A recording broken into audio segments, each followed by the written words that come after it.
नमस्कार दोस्तों, स्वागत करता हूं आपका अपने YouTube चैनल लेट्स लर्न में। आज हम बात करेंगे मरने के बाद फिर से शरीर कैसे मिलता है। जब मरणासन व्यक्ति की इंद्रियों का समूह व्याकुल हो उठता है, चेतन शरीर जब जड़ीभूत हो जाता है, उस समय प्राण शरीर को छोड़कर यमराज के दूतों के साथ चल देते हैं। उस समय मृतक को दिव्य दृष्टि प्राप्त होती है, जिसके दम पर वह समस्त संसार को देखता है। जब मृतक के प्राण कंठ में आकर अटक जाते हैं, उस काल में उस आतुर व्यक्ति का रूप बड़ा बीभत्स और कठोर हो जाता है। कोई मरता हुआ प्राणी मुख से फेन उगलता है, किसी का मुख लार से भर जाता है। उस समय जो प्राणी दुरात्मा होते हैं, उन्हें यमदूत अपने पाश बंधनों से जकड़कर मारते हैं। जो सुकृति हैं, उनको स्वर्ग के पार्षद अपने लोक को सुखपूर्वक ले जाते हैं। यमलोक के दुर्गम मार्ग में पापियों को दुहक झेलते हुए जाना पड़ता है। यमराज अपने लोक में शंख, चक्र तथा गदा आदि से विभूषित चतुर्भुज रूप धारण कर पुण्यकर्म करने वाले साधु पुरुषों के साथ मित्रवत आचरण करते हैं। वे सभी पापियों को अपने सामने बुलाकर उन्हें अपने दंड से तर्जना देते हैं। वह यमराज प्रलयकालीन मेघ के समान गर्जना करने वाला है। अंजन गिरि के सदृश उसका कृष्ण वर्ण है। वह एक बहुत बड़े भैंसे पर सवार रहता है। अत्यंत साहस करके ही लोग उसकी ओर अपना ध्यान केंद्रित करते हैं। वह विद्युत के तेज के समान विद्यमान है। उसके शरीर का विस्तार 3 योजन है। वह महाक्रोधी एवं अत्यंत भयंकर है। भीमकाय दुराकृति यमराज अपने हाथ में लोहे का दंड और पाश धारण करता है। उसके मुख तथा नेत्रों को देखने से ही पापियों के मन में भय उत्पन्न हो उठता है। इस प्रकार का महाभयानक यमराज जब पापियों को दिखाई पड़ता है, तब हाहाकार करता हुआ अंगुष्ठ मात्र का मृत पुरुष अपने घर की ओर देखता हुआ यमदूतों के द्वारा ले जाया जाता है। प्राणों से मुक्त शरीर चेष्टाहीन हो जाता है। यमलोक ले जाते हुए यमदूत प्राणी को बार बार नरक का तीव्र भय दिखाते हुए डांटकर यह कहते हैं कि हे दुष्टात्मन, तू शीघ्र चल, तुझे यमराज के घर जाना है। शीघ्र ही हम सब तुझे कुंभीपाक नामक नरक में ले चलेंगे। उस समय इस प्रकार की वाणी और बंधु बांधवों का रुदन सुनकर ऊंचे स्वर में हाहा करके विलाप करता हुआ वह मृतक यमदूतों के द्वारा यमलोक पहुंचाया जाता है। एकादशाह के दिन उचित स्थान पर श्राद्ध किया जाता है। प्राणोत्क्रमण से लेकर क्रमशः 6 पिंडदान किए जाते हैं। उन पिंडों का दान यथाक्रम मृत स्थान, द्वार, चत्वर, चौराहा, विश्राम स्थल, काष्ठचिन्ह, चिता और अस्थिचिन्ह के स्थान पर किया जाता है। जिस स्थान में मनुष्य मरता है, उस स्थान पर मृतक के नाम से शव नाम का पिंड दिया जाता है। उस पिंडदान को देने से गृह के वास्तु देवता प्रसन्न हो जाते हैं और उससे भूमि तथा भूमि के अधिष्ठात्री देवता प्रसन्न होते हैं। द्वार पर जो दूसरा पिंडदान दिया जाता है, उसका नाम पांत है। इसे देने से द्वारस्थ गृह देवता प्रसन्न होते हैं। चौराहे पर खेचर नामक पिंडदान होता है। इस पिंडदान को देने से भूत आदि देवयोनियां बाधा नहीं करती। विश्राम स्थल पर होने वाला पिंडदान भूत संज्ञक है। इसको देने से पिशाच, राक्षस और यक्ष आदि जो अन्य दिग्वासी योनियां हैं, वे जलाए जाने योग्य उस मृतक शरीर को अयोग्य नहीं बना पाती। चिता स्थल पर पिंडदान देने से प्रेतत्व की उत्पत्ति होती है। एक मत में चिता पर दिए जाने वाले पिंडदान का नाम साधक है और प्रेतकल्प के विद्वानों ने इस श्राद्ध को प्रेत के नाम से अभिहित किया है।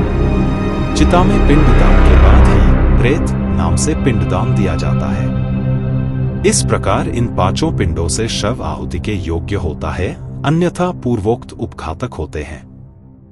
प्राणोत्क्रमण के मरे स्थान पर पहला पिंडदान देना चाहिए। उसके बाद दूसरा पिंडदान आधे मार्ग में और तीसरा चिता पर देना चाहिए। पहले पिंड में विधाता, दूसरे में गरुड़ ध्वज तथा तीसरे में यमदूत, इस प्रकार का प्रयोग कहा गया है। तीसरा पिंडदान देते ही मृत व्यक्ति शरीर के दोषों से मुक्त हो जाता है। इसके बाद चिता प्रज्वलित करने के लिए वेदिका निर्माण करके उसका उल्लेखन, उद्धरण और अभ्युक्षण आदि करके विधिपूर्वक अग्नि स्थापन करके पुष्प और अक्षत से क्रव्याद नाम के अग्निदेव की पूजा से प्रार्थना करनी चाहिए। दाह संस्कार के पश्चात वहीं पर अस्थि संचयन करना किया जाता है। उसके बाद प्रेत के दाहजन्य क्लेश की शांति के लिए पिंडदान दिया जाता है।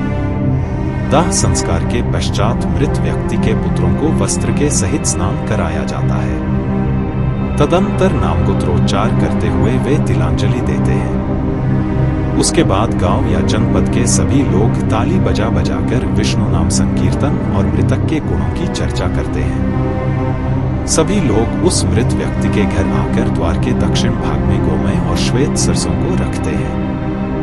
अपने मन में वरुण देव का ध्यान कर नीम की पत्तियों का भक्षण तथा घी का प्राशन करके वे सभी अपने अपने घर जाते हैं। कुछ लोग चिता स्थान को दूधे सींचते हैं। मृतक को जलांजलि देते हुए अश्रुपात नहीं करना चाहिए। बंधु बांधवों की जी उस समय रोते हुए मुंह से कफ और नेत्रों से आंसू गिराया जाता है, उसको ही वह प्रेत विवश होकर खाता है।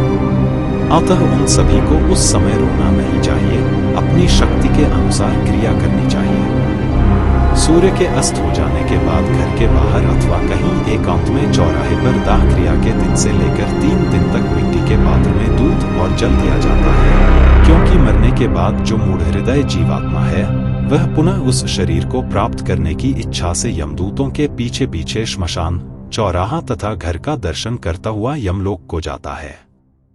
प्रतिदिन दशाह तक प्रेत के लिए पिंडदान और जलांजलि देनी चाहिए। जब तक दशाह संस्कार न हो जाए तब तक एक जलांजलि प्रतिदिन अधिक बढ़ाना अनिवार्य है। यह औद्वदैहिक संस्कार पुत्र के द्वारा अपेक्षित है। उसके अभाव में पत्नी को करना चाहिए। पत्नी के न होने पर शिष्य, उसके न होने पर सहोदर भाई कर सकता है। श्मशान अथवा अन्य किसी तीर्थ में मृतक के लिए जल और पिंडदान देना चाहिए।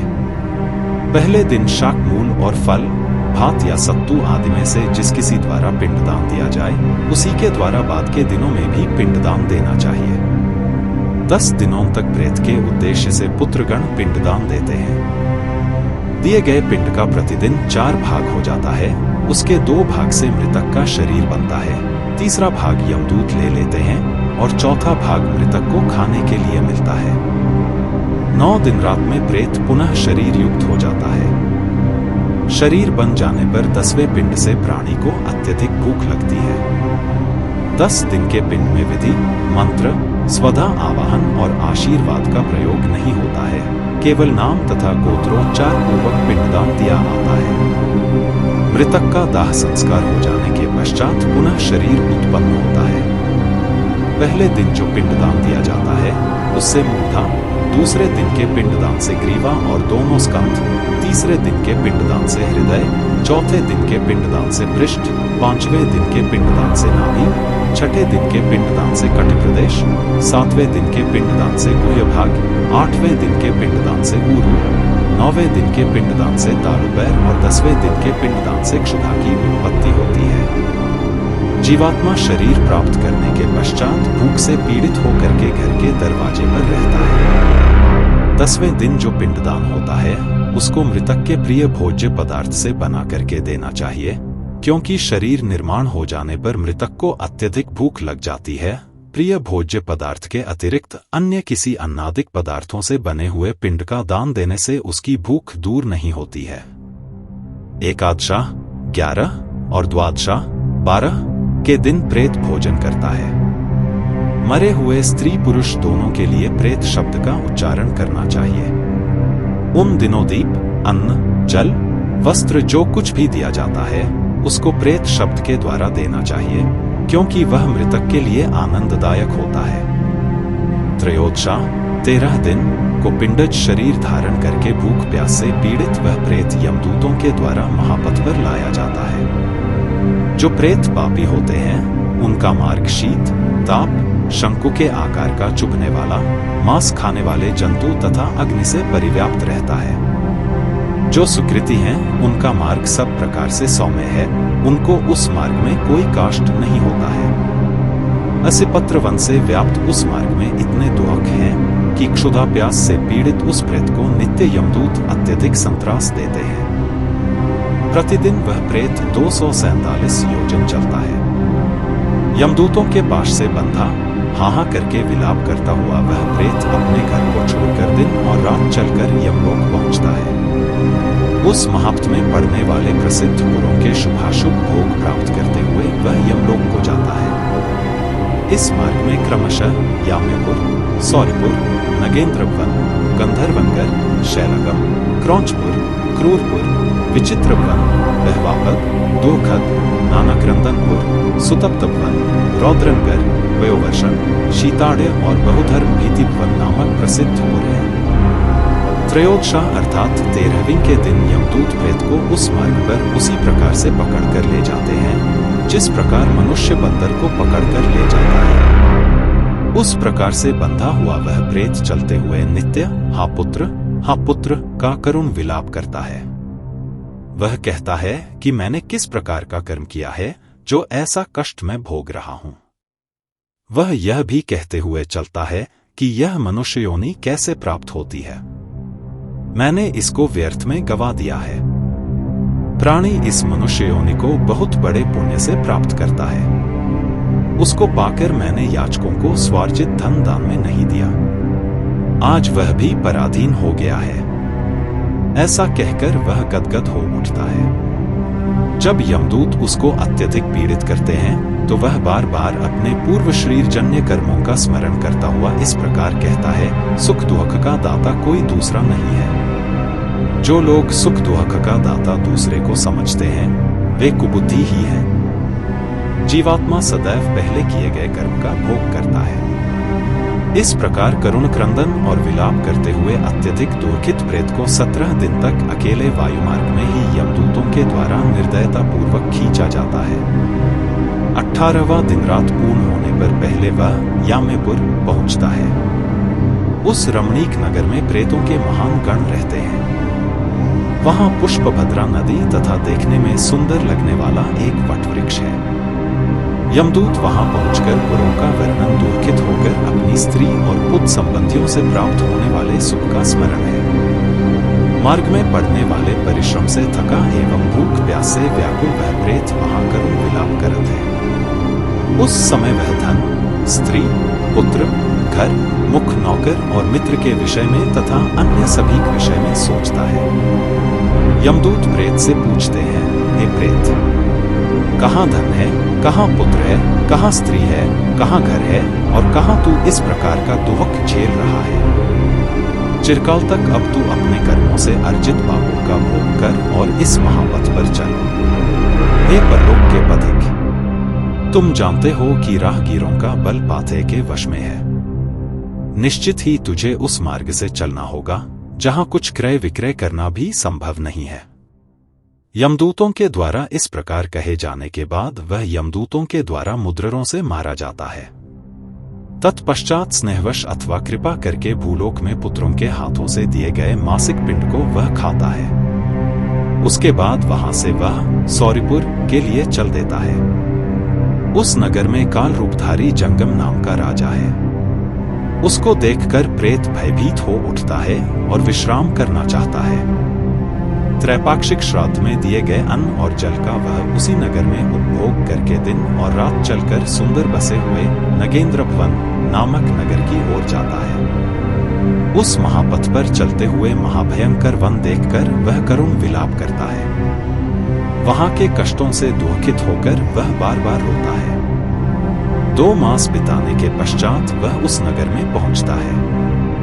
यहाँ वह अपने बंधु बांधवों के द्वारा दिए गए अन्न और जल को खाता पीता है। उसके बाद यमदूत पाश में बांधकर उसे दुख देते हुए पुनः आगे की ओर ले जाते हैं। तीसरे मास में वह गंधर्वनगर पहुंच जाता है। तीसरे मास में दिए गए श्राद्ध पिंड का यहाँ भक्षण करके चौथे मास में वह शैलागम नामक नगर पहुंचता है। यहाँ प्रेत के ऊपर पत्थरों की वर्षा होती है।